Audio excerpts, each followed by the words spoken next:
Good morning students. In this session we will cover about the sexual reproduction. Now in the particular chapter we have seen that what is sexual reproduction. It involves mainly the formation of male and female gametes either by the same individual or by different individuals of the opposite sex. These gametes, when they fuse, they form the zygote, that is in diploid condition, and which further develops to form the embryo and which results into the formation of new organism. So these are the basic points for the sexual reproduction.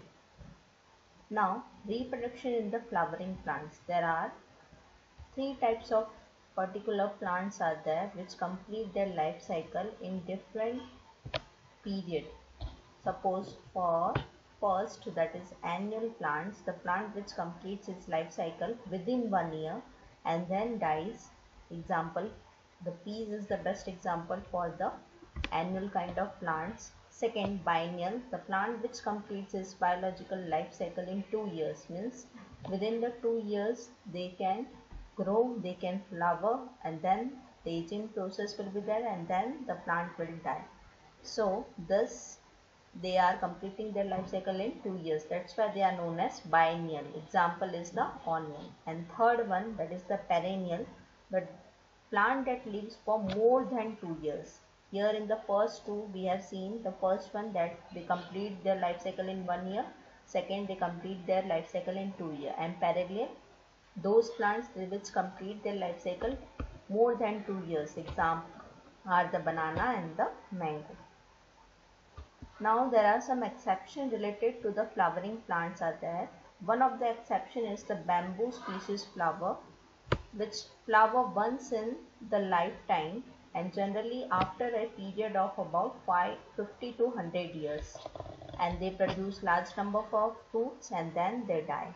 Another exception is of Strobilanthes kunthiana, commonly it is known as Neela Kurinji. The flowers of this plant generally they show the flowering period once in 12 years. The plant flowered during the September and the October month during the last time when it was seen, that is in 2006. Now breeding of animals we have studied. On the process of breeding, there are two types of breeders are there which are known as seasonal breeders, and second one they are known as continuous breeders. The seasonal breeders, they reproduce at a particular period of the year, such as frog, lizards, most birds, deer, etc.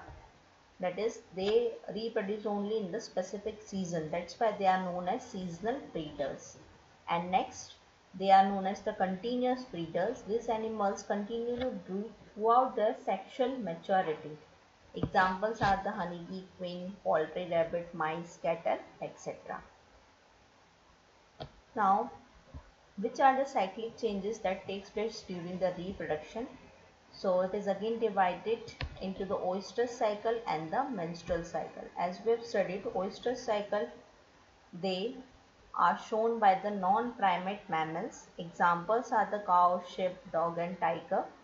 Here they remain active during the reproductive, means females they are more active during the reproductive phase. Whereas in primate mammals such as monkey, apes and humans, the changes in the reproductive organs, they are undergoing reproductive changes throughout their lifetime and they are having menstrual cycle also. Whereas in the oestrus, this particular females, they don't have menstrual cycle. So this is the main difference between the oestrus and the menstrual cycle. Now the sexual reproduction events we have seen, they are divided into three main phases. First is known as pre-fertilization, second fertilization and third is known as the post-fertilization. Within the pre-fertilization, we have two categories. One is known as gametogenesis and second is known as the gamete transfer. So first we will see what is gametogenesis. Gametogenesis we have seen earlier in the chapter, that is the process of formation of male gamete and the female gamete. These gametes can be the homogametes, that is also known as isogametes. Now when they are known as the isogametes, whenever two gametes they are similar in appearance, Similar in appearance means they have equal in size and the shapes are equal and they cannot be differentiated into the male and female gametes. So such are known as the iso and the homogametes. This can be seen in the cladophora.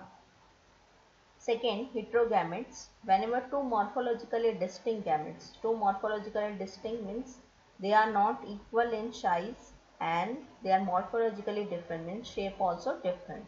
So here male gamete is called anthrozoid or sperm and female gamete is called the egg or the ovum. Now sexuality in organism, this is a separate topic in the NCERT book and here the different terms are there. Students please focus on these terms, it can be asked for 1 mark. Now homothelic and monoecious, these are the terms used to describe the bisexual condition of plant. Bisexual means within the plant both male and female reproductive structures are present, so they are known as the bisexual plant and the term it is used homothelic. Heterothelic and dioecious term used to describe unisexual condition, means either the plant is having the male part or the female but not both. Staminate, unisexual male flower bearing stamens, they are known as the staminate. Pistillate, unisexual female flower bearing the particular pistils, they are known as the pistillate. Monoecious, both male and female flowers may be present on the same individual, example cucurbits and coconuts. And dioecious, both male and female may be present on the separate individuals, examples are the papaya and the date palm. Okay, so here we end with the pre-fertilization event and in that the gametogenesis is over. So I hope students you are clear about this.